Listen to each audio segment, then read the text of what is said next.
stream. I'm very happy to welcome you from wherever you're watching me. I am very happy to welcome you to this stream. If you're new to this channel, subscribe and comment. We are live in both of my channels. And, I want to talk about some of the things that are being discussed in our country. And sometimes, to be honest, of course, Kenyans love politics. Kenyans love politics. You cannot separate Kenyans and politics. It's like separating twins. Kenyans really love politics, and of course, what better thing to add to the political, in the pot to any mix. Now Ebola is at the center of our discussion, and now which begs the question, was there enough public participation? Was there public participation? And if you're new to this channel, subscribe and comment. And if you're new in this stream, I want to welcome you to our channel and tell me where you're watching me from. Any questions up to there? It is 2nd of June 2026, and we'll continue reading the scripture. Any questions? I'm very happy to welcome you this morning. And you see, the first question, I was listening to Kenyans. They were asking, if cholera is a problem, in Kenya. Right now, cholera is a problem. If tuberculosis is a problem, there's so many problems in Kenya. Now, more than ever, we are adding another problem on top of problem. We are adding another problem on top. It's like yani deni juu ya deni. In Kiswahili, it is called deni juu ya deni. We have added another problem, or we are in the process of adding another problem to our problem. We are so generous, in Kenya. Apparently, we are very generous. We have graciously accepted to host, Ebola.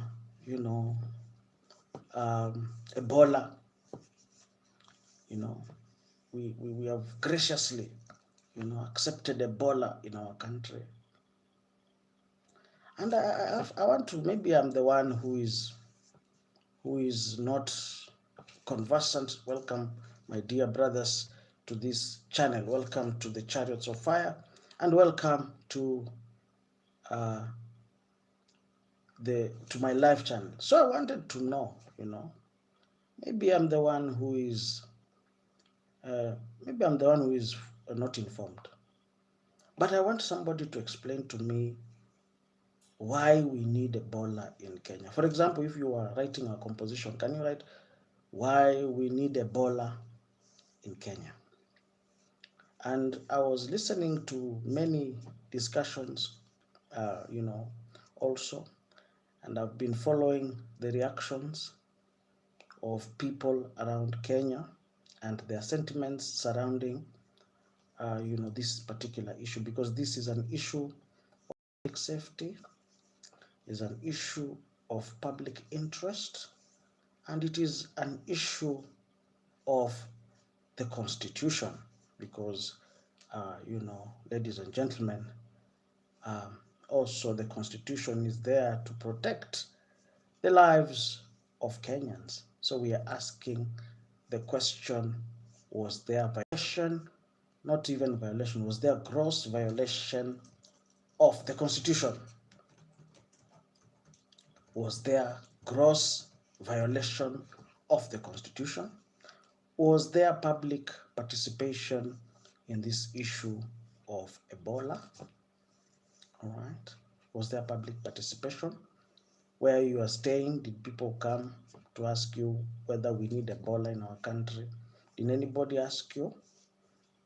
And if you feel, I think Ebola, as we are told, I was listening to one politician from Laikipia, and she was saying that William Ruto doesn't like Kikuyus. That is why he procured Ebola to them.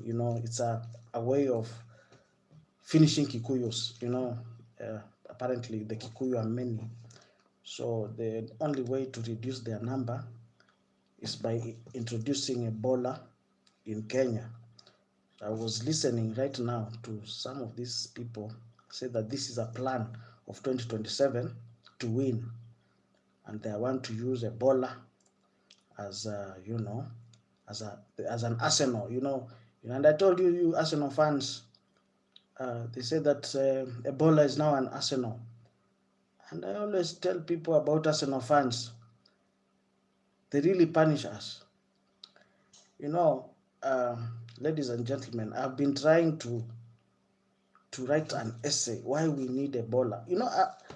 I've thought about it, and then I came to realize what was the motivator. Why is it that this issue is being, why is it that Ebola is now packaged in a way? And then I realized that there is money. There is money. 1.7 billion. Oh, there is money in the deal to sweeten the deal. For the first time in the history of mankind, Ebola has been sweetened. I have never seen this. Ebola has been sweetened and packaged and taken to the airport. For the first time, ladies and gentlemen, we will become victims of we are now willful. We are victims of circumstances. Very soon, my dear brothers and sisters, we will become victims of circumstances. And I was trying to think about this issue of Ebola. Is it true that tribalism is playing a role in this story? Is there something that I don't understand? Or is it because there are so many people in Laikipia and Nanyuki and, they really don't want these people to vote next year? If I was asking myself right now, like Kenya today, if small issues affect us, a small disease can put you in a very bad place, like cholera or diarrhea. In fact, in Kenya, if there's something I fear, ladies and gentlemen, is diarrhea or dysentery. Because dysentery in Kenya can kill you. Dysentery can kill you. If something, in fact, dysentery so much that I don't even drink water. When I go to other places, I don't drink water. Yes, that is how much I fear dysentery. But now we have brought in a new disease, as if the diseases that we have are in our control. Please, ladies and gentlemen, why are we always looking for an excuse to fight? Why are we always looking for an excuse? Because I think this is an excuse to go to the streets and fight. I think, ladies and gentlemen, we have spent a lot of energy fighting this year. We have really fought. We have thrown stones. If only we could channel this energy into other meaningful things. That dream of going to Singapore, we will go there very, very quickly. You see, the deal is to take Kenya to become like Singapore. But when will we get to Singapore, the League of Malaysia, if every day we wake up to go to the streets? Any questions up to there? Every day we find an excuse to throw stones. When will we ever achieve Vision 2030? And also the question is, who will be there in Vision 2030 if right now we are importing Ebola? Who will be there to enjoy Vision 2030? If you're new to this channel, subscribe and comment and tell me where you're watching me from. I'm very happy this morning to be here. If you're new to this channel, be part and parcel of our streams. And I was just watching the stream, the CCTV footage of the girls of Utumishi Academy. How they were planning on how to burn the dormitories. I even saw a lady with a jerry can going to full of oil. They procured 15 liters of kerosene. 15 liters of kerosene. So that their plan doesn't go wrong. Surely, my dear brothers and sisters, we are in a very bad place. And if you think that we are doing well as a country, then I want to tell you for free that we are not. We are not doing well as a country. And it is not a question of whether I like His Excellency or not. No, it is not that issue. I have nothing against anybody. I just call it the way it is. We are really in a bad place. We are between a rock and a hard place. That is where we are as a country. And just to think about it, that will pocket 1.7 billion, or has already pocketed 1.7 billion in this Ebola sweet deal. Indeed, ladies and gentlemen, we are caught in our own devices. I like that. We are caught in our own devices. That's what the Bible says. We are caught in our own devices. Because, ladies and gentlemen, I know people love money, but you are selling you are selling a lot. The things, I don't know whether I'm the only one, or I think this is very sad. This is very sad. And I'm not provoking anybody to go to the streets, but sometimes when I think about it, I lose sleep. You cannot even sleep, can you?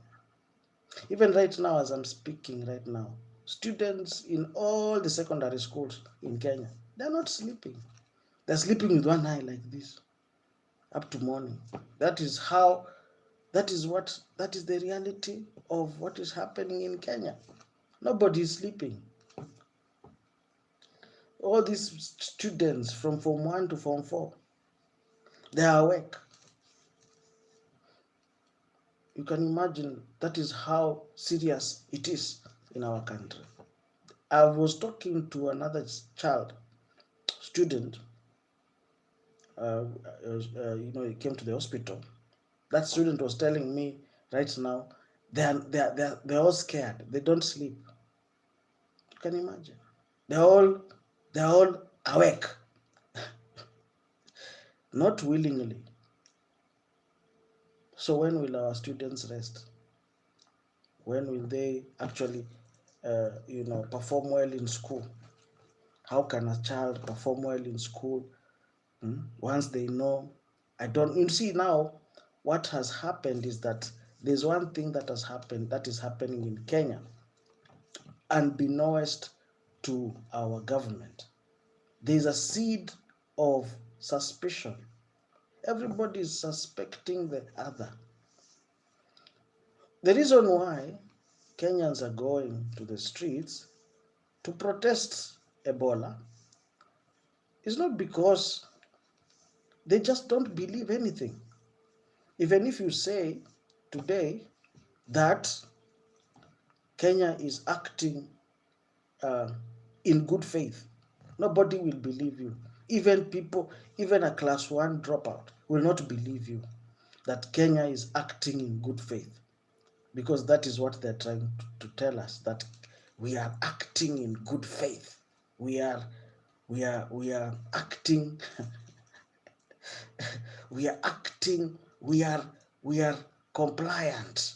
That is the word. We are acting in good faith. That some of these laws were ratified in international conventions. That is what you are trying to tell us. Yes, we are just we don't want to breach the contract. We don't want to breach the agreement between Kenya and the United States. Yes, we are faithful. We are faithful. But let me tell you for free that also these Americans are faithful, but they are not faithful to us. They are faithful to themselves.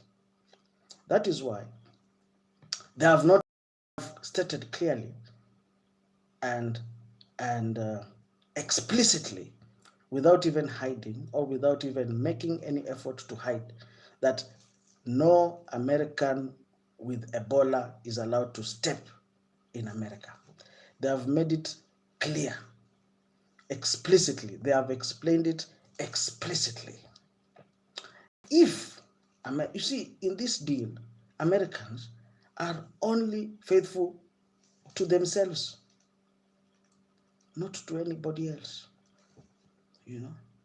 And because, ladies and gentlemen, we are faithful to the contract, and of course we signed a bilateral agreement between Kenya and America that in the event of any pandemic or any disaster, Kenya,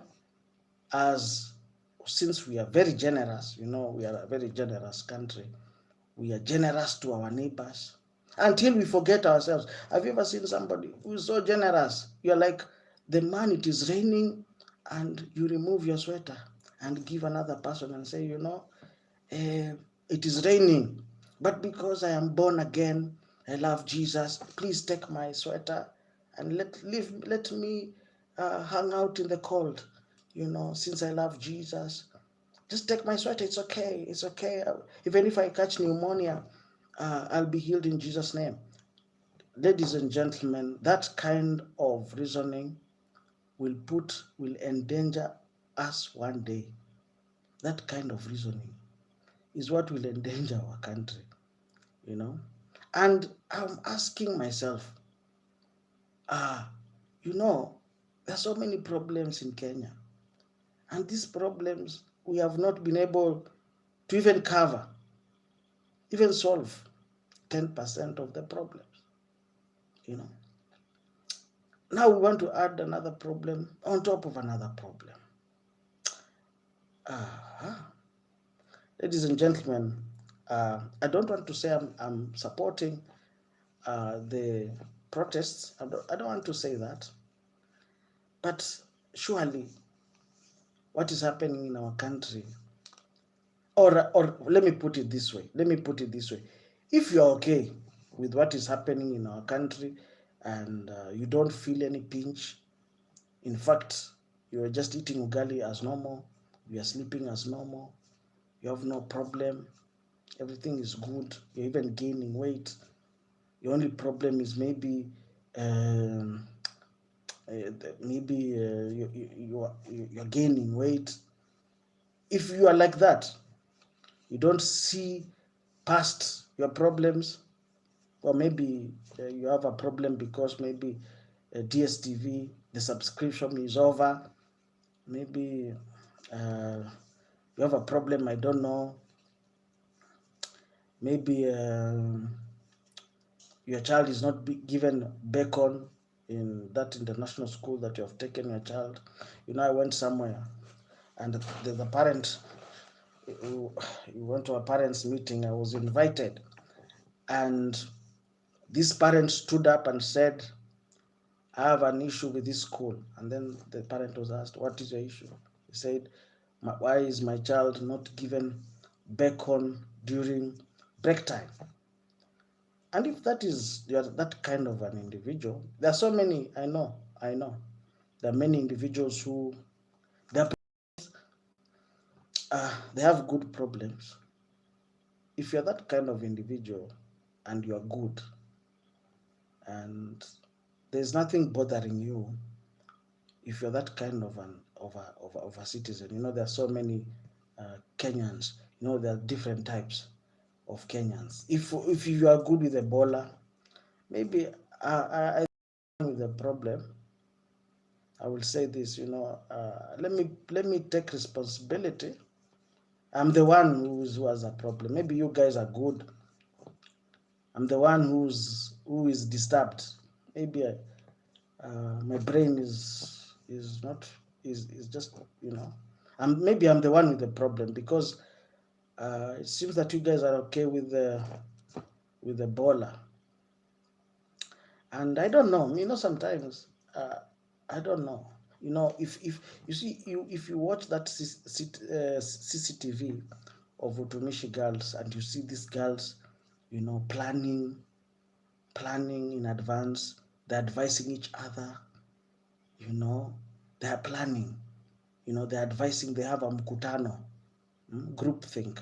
They're even discussing how to go about burning a dormitory in advance. They're discussing in advance. They wake up very early before others.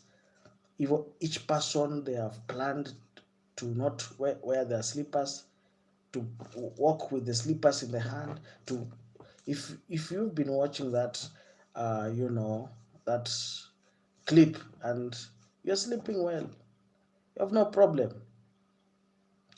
I think you are doing well. If that is not disturbing you, if you feel that the future of this country is safe, everybody is safe, maybe I'm the one with the problem. In fact, I think I'm the one with the problem, not you. You guys are good. But as we know, or you're just a consumer of news, nowadays the problem with Kenyans, we are now consumers. It's called consumer mentality. You're just consuming news, and as long as it's news, doesn't affect you, it's good. It's all good. We are becoming consumers of news.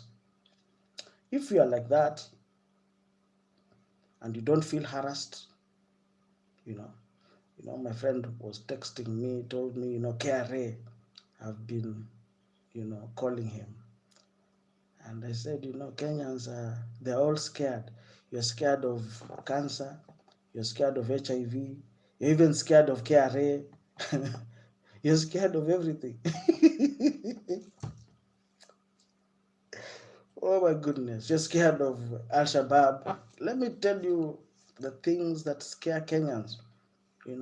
Like you're scared of KRA, you're scared of cancer, you're scared of HIV, you're scared of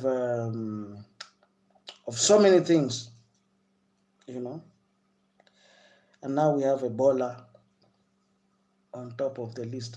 You're not happy with the fuel prices, you're not happy with the commodities, but you're not you see, I don't know, maybe I'm the one who is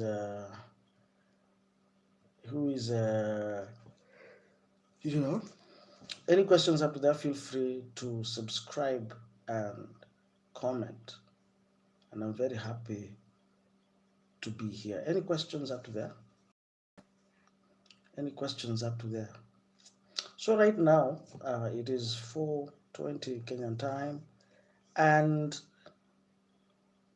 I want to say this for free that right now, tomorrow is gonna be a very difficult day for us, because, as we speak, in just a few hours, Kenyans will go to the streets again. Because, here in town, I'm sure people will go to the streets to protest about Ebola. You know, but Kikuyus, they have been spiced up. No, sorry, they have been triggered by the fact that they believe. You see, that's the funniest part. Kikuyus believe that this is a plot because William Ruto does not like Kikuyus. So Ebola is like a gift. You have been gifted Ebola. So because that is what they believe. That's why they are really fighting the system. But maybe that is just me. Any questions after there? Feel free to subscribe and comment and tell me where you're watching me from. Did you subscribe to the channel? Did you subscribe? Did you subscribe to the channel? Now it's just I know now we have a problem because we are in subscriber 666. We are in subscriber 666. So kindly, I want two people to subscribe at the same time. I don't want you to be subscriber 666. Any questions up to there? Any questions? So you can imagine, Ebola will come and kill more people. You see, this is the funniest thing. We are rejecting Ebola. So the fact of rejecting Ebola will kill more people than Ebola itself. Because by the time we come to agree that we don't want Ebola in Kenya, people will have died already. I don't know whether you understand that the fact that the rejection of Ebola, that we're going to the streets to reject Ebola, will kill more people than Ebola itself. Any questions? If you're new to this channel, subscribe and comment and tell me where you're watching me from. Are you happy to be here? Very happy to be. I'll be here for just 1 hour and to talk about the issues that are affecting Kenyans. The issues. Nowadays. But anyway, maybe I think. Do you think we are close to? Are we have we gained Uhuru, or it's not yet Uhuru? Have we risen above the problems of our forefathers, or are we, are we becoming worse? What do you think? When you see students waking up in the middle of the night, planning on how to burn the dome, procuring 15 liters of kerosene, they don't want to buy books, but they all gave money to buy kerosene. You can imagine a whole jerrycan of kerosene. I was watching that girl. I was like, really? And she used a lot of energy to carry that kerosene. But there's nobody who will even contribute towards buying a book. Have we really gained Uhuru? Have we gained Uhuru? Are we disintegrating every day? Huh? Have we gained? Are we becoming? Are we becoming stronger, or are we regressing and fading every day? Is this country becoming better, or are we becoming worse? Are we becoming better? If you ask yourself, have we gained Uhuru that we is Uhuru a reality in our lives, or is it far-fetched? Is it far-fetched? Do you feel that Kenyans have attained Uhuru? Do you feel in your hearts of hearts? And this is a rhetorical question which you just have to ask yourself. You don't have to answer me. You'll answer yourself. Do you think that we are, going to that, are we becoming a better nation, or are we just becoming worse and worse every single day? any questions up to there, feel free to subscribe and comment. Are you proud to be? And let me tell you something, my dear brothers and sisters, is that one thing is that we are not going to import other Kenyans. That is the worst part. We are not going to import leaders. That is the funny thing. You're not going to import. You're not going to import. There's the things you cannot import. We cannot import good brains. That is the worst part. We cannot have brain transplant. We cannot import brains as a country. So I'm wondering if we are becoming worse and worse. Where will we go if everybody becomes a madman? I want you to ask yourself that question. Do you think we are gaining what our forefathers had the vision? Are we going in that direction, or is this becoming a country of mad people? Because everywhere I go nowadays, I always tell people I just meet mad men and mad women. Everybody is mad. Are we becoming a country of mad people? Is it? I saw somewhere Madare Hospital is trending, and I was asking myself, are Kenyans, disintegrating day by day? Are Kenyans losing their minds without even them noticing? That is the question that, that is the question that is happening, in our country. I remember I met a man, and this man held his key of his car in his hand, and he was asking me, have you seen my car keys? And he had his keys in his hand. Do I have keys here? He had keys in his hands, and he was asking me, Raymond, have you seen my car keys? And he had his car keys in his hand. Every day I meet men and women who are just talking to themselves. They're just on the jam, going to work like this. Everybody's like this. Like, are we, and are we living like that episode of Survival Africa?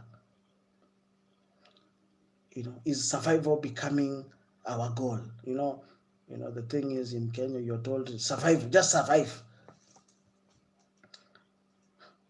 Are we really becoming survivors? Or sometimes we're becoming survivors. And one of the things about survivors is that they become disinterested in the issues that are affecting Kenyans. That is called, you are now in survivor mode. Being in survivor mode doesn't take the issues away, my dear brothers and sisters. Say, I just don't want full of politics. I just don't want. You want that business of, fighting for this country. You have given that business. You have, outsourced that tender. I call it the tender. You have given us the tender of, asking the questions, fighting for our country. There are people who are equally good, who are equally, they can argue their case, they can defend the weak, but they have decided to outsource the tender to some of us. I don't like this tender. Everything is like a tender. I don't like this tender. Let me give this tender to Raymond Mutuku. Maybe. So we have taken the tender, because it's a tender. You want to go and talk about the issues that are affecting Kenyans, genuine issues, genuine issues. Now, another question concerning drugs. If right now there are no drugs, and those in our hospitals are actively stealing drugs, How will we manage Ebola? If people are stealing drugs in our hospital, that's another issue. Even if you equip our hospitals with Ebola drugs, they will be stolen. Now I'm asking my brothers and sisters, if our hospitals are being sabotaged at the moment, if we are being sabotaged, people are stealing drugs, people are, like, I knew a person who was in a hospital, but they have their own private pharmacy. How will we be able to manage Ebola? If we don't have enough oxygen in our hospitals right now as we speak, how will we manage Ebola? Those oxygen is very expensive. Oxygen is very expensive. How will we manage Ebola? Now, if we have very bed capacity in our hospitals, that's an issue. How will we manage Ebola? Surely, for the love of God, Ebola is not something, I don't know whether, you see, the people who accept Ebola are living in luxury. They're living in big houses. The people who have accepted Ebola, they know they have accepted Ebola because they are sure Ebola will not get to them. They will keep away from Ebola as far as possible. You can imagine if there's an outbreak of Ebola in Kibera. Just imagine. I want you to put yourself, I want us to think together. Let's reason together. If there's an outbreak of Ebola in Mukuru Kwanjenga, what will happen? Do you think these people even have, what it takes? There's so many places that are, there's so many places that are cramped up. Like, there's this slum in Parklands called, Deep Sea. There's a slum in Parklands called Deep Sea. Even that is the slum near to town is in High Ridge, in a place called Deep Sea. Calculate the distance from Deep Sea to the CBD. It's less than 20 minutes walk from Deep Sea. That is, I think that is the nearest slum to the CBD. All right, it is found in on when you go to Aga Khan Hospital and then you go up to, I think, 3rd Parklands Avenue. There's a slum there. Imagine an outbreak of Ebola in the slum. And the funny thing about Nairobi is that a rich residential area is next to a slum, because these slum dwellers service the rich. So you can imagine an outbreak of Ebola in Mukuru Kwanjenga, because you see, if there's an outbreak of Ebola in Mukuru Kwanjenga, also people who live in Golden Gate Estate, people who live in Riverbank Estate, people who live in where? Apachini, Kariba Estate, people who live in Hazina Estate, people in South Sea, that thing will spread very quickly. And maybe the origin is in Mukuru Kwanjenga. Think about it. What if Ebola creeps its way into schools? The way children like sharing, utensils, the ways our kids like sharing ice, they like sharing. Kids are kids, You cannot stop kids from sharing. If a kid has a mango, the other kid doesn't have mango. So this one will have to share with that one. That is life in Kenya, The way kids like eating without washing their hands. I want you to think about our public schools. What if this thing goes and, you see, we cannot control it? What if that happens? Will we start now holding another national prayer? Will we start saying that, oh, we need to pray for our country, Kenya? If I'm wrong, feel free to ask me, Raymond, you're taking Ebola's issue too far. We will not die. And that is the kind of complacency that we are assuming that Ebola is coming from Congo, the hot spot of Ebola in the world. So it means that if we get Ebola, we're going to get ile moto. So I'm wondering, Sasa, any questions up to there? If you're new to this channel, subscribe and comment, and tell me where you're watching me from. Any questions? Any questions? If you're new to this channel, subscribe and comment. Any questions? Any questions up there? I'll be here for just 1 hour and then I'll be on my way. Any questions? And if you're new to this channel, I'll be here just for 1 hour because I know tomorrow is going to be a very, very a day where we'll be running all over. Any questions? You can ask me your questions as we continue to discuss. Are you happy to be here? Are you happy to be here? Do you enjoy our channel? If you do enjoy our channel, let me know. And I'm just about to leave, so yeah, you can ask me your questions while I'm here. Any questions? Any questions? Do you have any questions before I leave? So that is the question that I'm just asking myself. Like, are we ready for it? Or will we now start another season of, oh, gosh. Any questions before I leave? I'm so tired.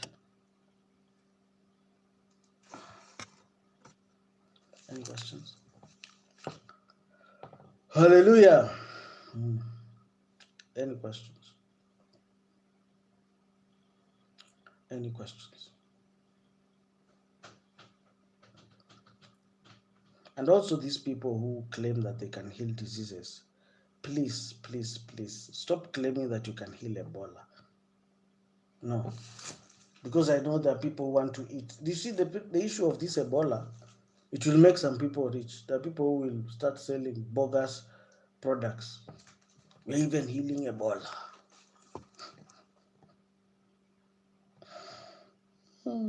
So there are people, when they hear there's a new pandemic, they know that is money. I want to read Jeremiah chapter 12, verses 5. If you have raced with men on foot and they have worn you out, how can you compete with horses? How can you compete with horses?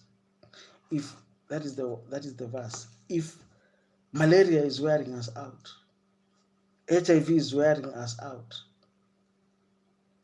small problems like measles, chickenpox, they are wearing these countries out.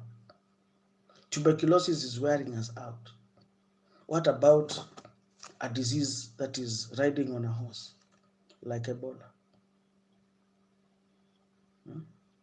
If tuberculosis is a problem, is wearing this country out, is draining our resources, HIV is also draining our resources, how will we manage a disease that is riding on a horse? Sometimes let's be honest. Let's be honest. If malnutrition is a problem, people are not even eating 3 meals a day in Kenya. How will we manage? If the simple issues, and just to go about SHA, because I know SHA, now even if I was to meet the president, I would ask him, will SHA pay for Ebola? That is the only question I'll ask the president. To be honest, okay, you talk about SHA. I just want to know one thing. Will SHA, that is the only question I want to know. Will SHA pay for Ebola also? No, I want us to ask each other questions. Will SHA also cover for Ebola victims? For those who, I'm not against anybody, I'm just saying, for those who are supporting the importation of Ebola in our country, will SHA cover for it? And those people who will die from Ebola and they have, life policies, will those insurance companies pay their life policies? Maybe if you have an insurance cover, a life policy of maybe 10 million shillings, will the insurance pay the beneficiaries that 10 million shillings? Because some people have a huge life policy. You have a life policy of 20 million. So if you get Ebola, will your family be paid 20 million? So what about this insurance? People who are offering medical insurance, have they really subscribed to the idea that in case a Kenyan gets Ebola, that they will pay life insurance to them? I'm just asking questions. And another question that I want to know, the families, the victims of the family of this place in where? In Utumishi, how much money will they be compensated for the loss of their children? How much money will each family get? There are 16 families. And what is the cost? And I also want to ask, what is the cost of a life in Kenya? Because if you read your history, you realize that when that school is just here, when Changuli Secondary School, they banned the dormitories, the government of Kenya paid 54 million shillings to each family for the loss of their children. Do you know how long it took? It took from the year 2001, the families came to receive, that payout in 2019. It took 19 years for those families to be compensated for the death of their children. So that is the question I also want to know. Like these families that have lost their loved ones, what is the assurance? How much money will each family get? And what is the value of life in Kenya? Each child, how much money will each child get? Like these families that are grieving as we speak, each child atalipa pesa ngapi? And don't tell me 800,000.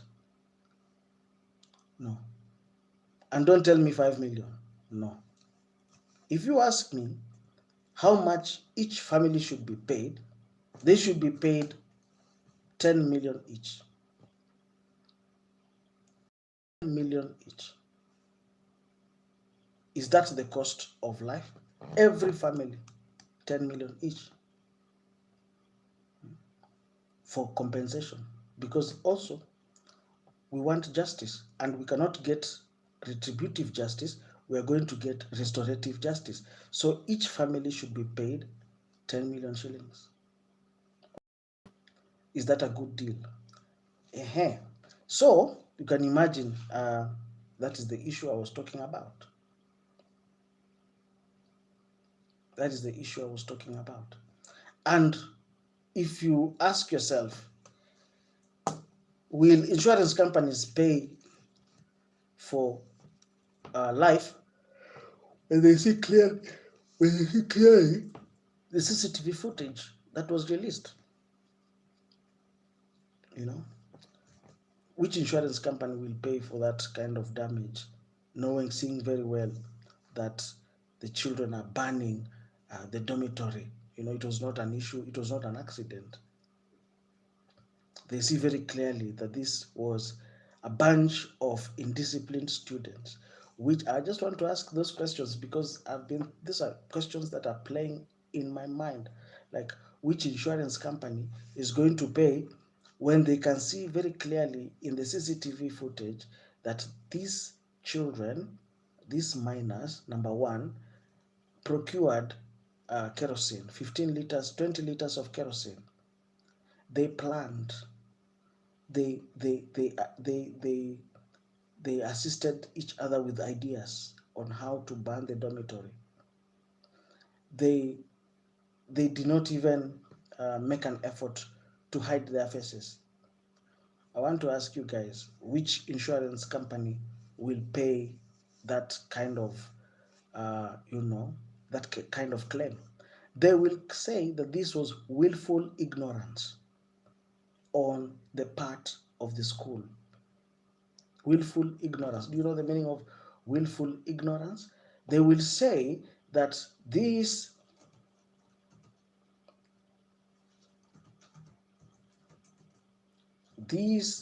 students,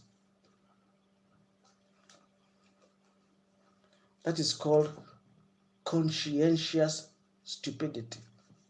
That is willful ignorance can be described as deliberate, intentional of avoidance of relevant information. You are avoiding, things that might look uncomfortable to you. You don't want to address. Whose responsibility was it to address those issues of banning of schools? Was it whose responsibility was it? Of course, any insurance company will say it was the responsibility of the school administration to, number one, address the issues of morality, to address the issues of psychology, and if the students were depressed, it was the duty. The ones who had the duty of care is the school administration.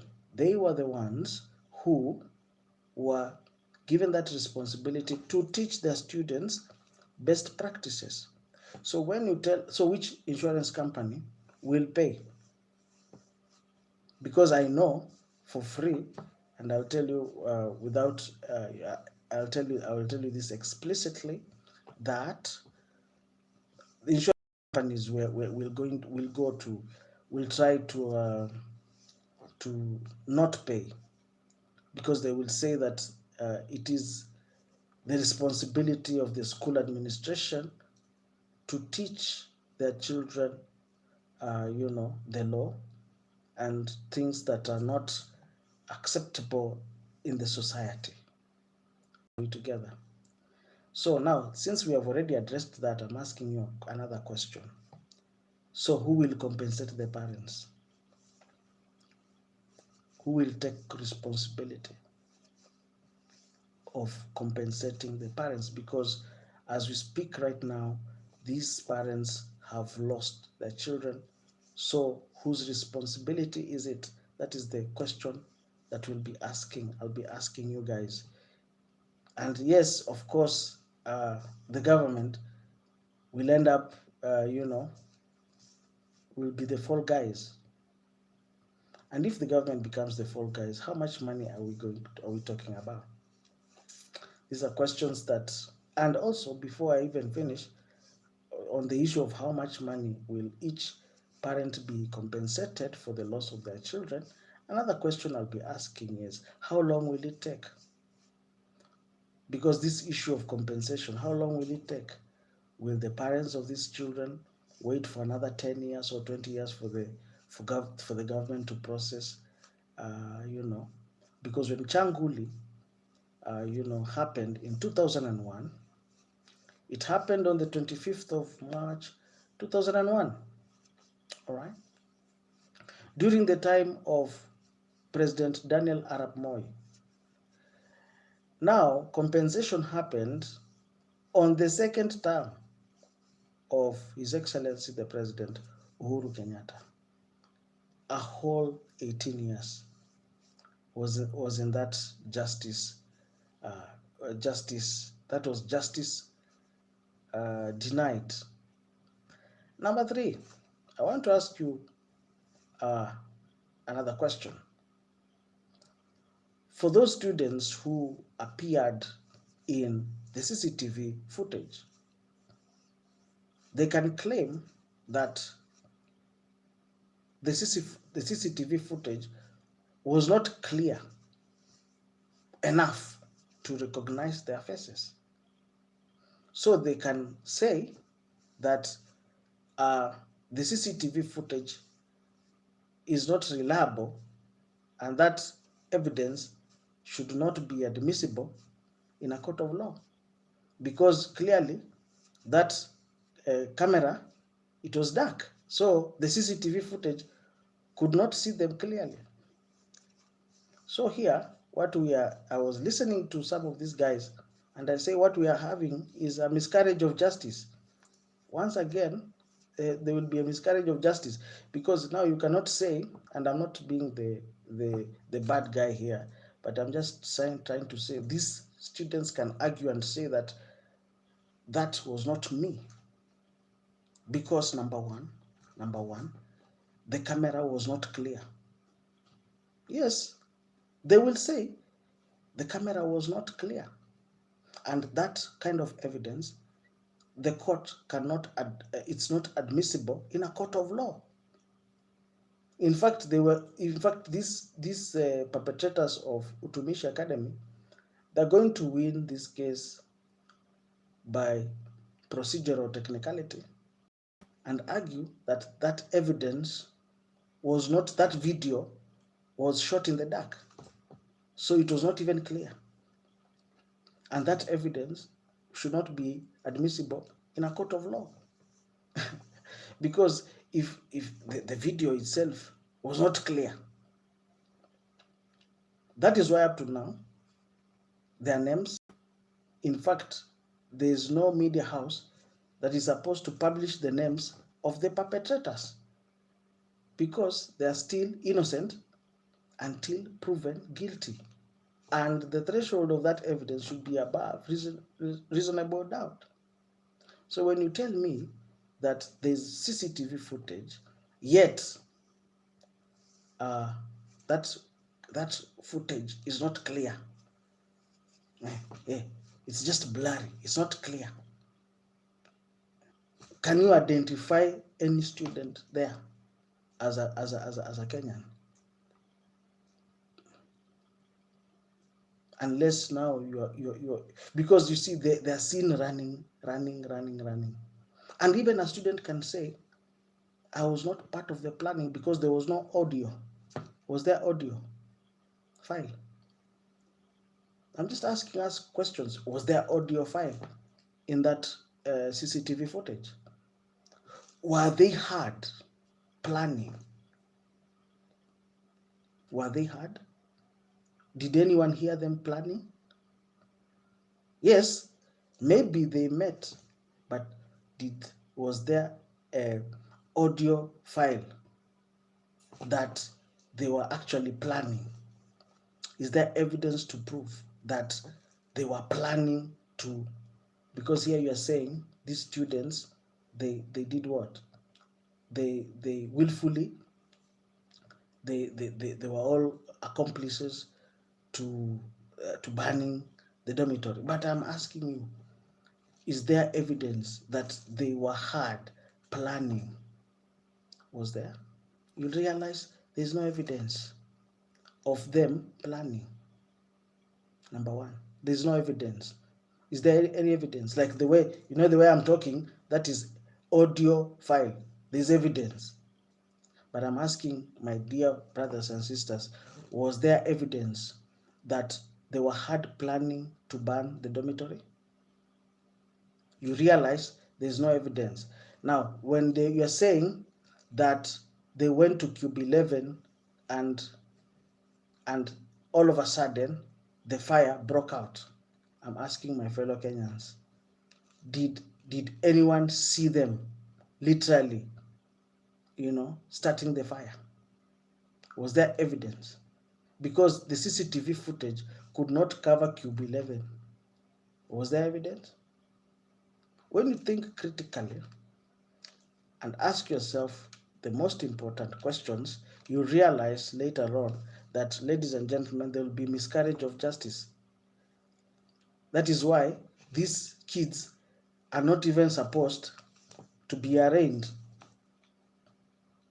Yes, and their faces should be covered, because it has not been established that they were the perpetrators. It's not yet established. Is it established? But the video was dark. It's not clear. You see, the video is not clear. And that is the fact. The video was not clear. You just see guys walking around. But was there clear evidence? Number 3. Was there fingerprints? You see, that's when you realize, and you look at it from any angle, you realize you cannot pin this arson attack to one person. This is a group of 10 girls. Who will you blame? Who will you blame? I'm just asking you. That's why I'm telling you guys, there will be a miscarriage of justice. Because when you look at it from any angle, you realize that you're not going to blame one person for the attack. You will not blame one. Who? Okay, if they are to blame somebody, who will they blame? I'm asking you questions. Will they blame the first girl they saw in the video? Or will they blame the last girl in the video? So, if you look at it from all the angles, you realize that these girls, and I will surprise you, they will go scot-free. These girls of Utumishi, I will surprise you guys, they will go scot-free. Do you know why? Because you cannot blame the arson attack to one girl. There is no main suspect. Is there a main suspect? Is there a main suspect? Who will you blame? Will you blame the first girl in the video, or the middle girl in the video, or the third girl in the video? Who will you blame? That is the question I want to ask Kenyans. And if you are investigating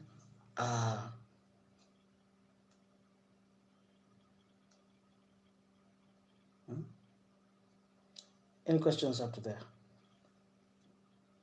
And if you go to the cases that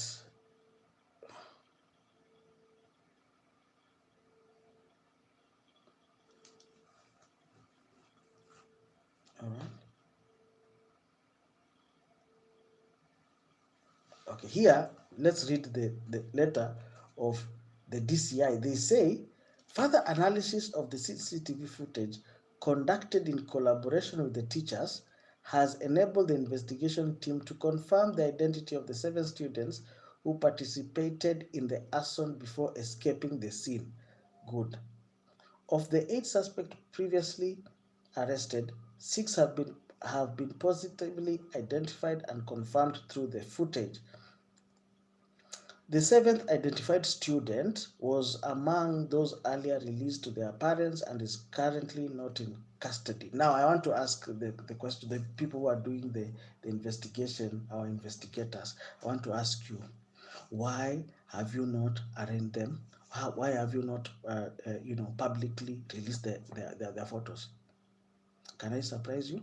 It's because you cannot say if the video is dark. The video is dark. If the video is dark, the video is dark.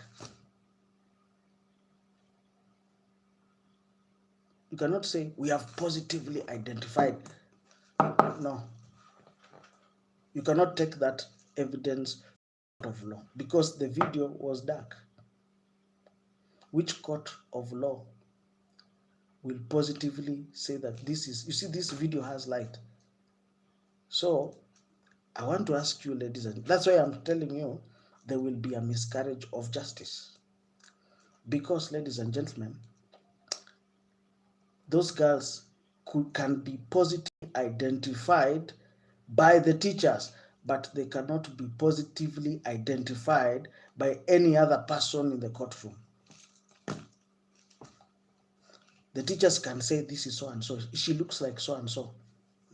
But another person who is not, that is why that evidence is not admissible in a court of law.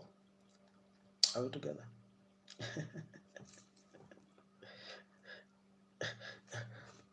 Arrivederci.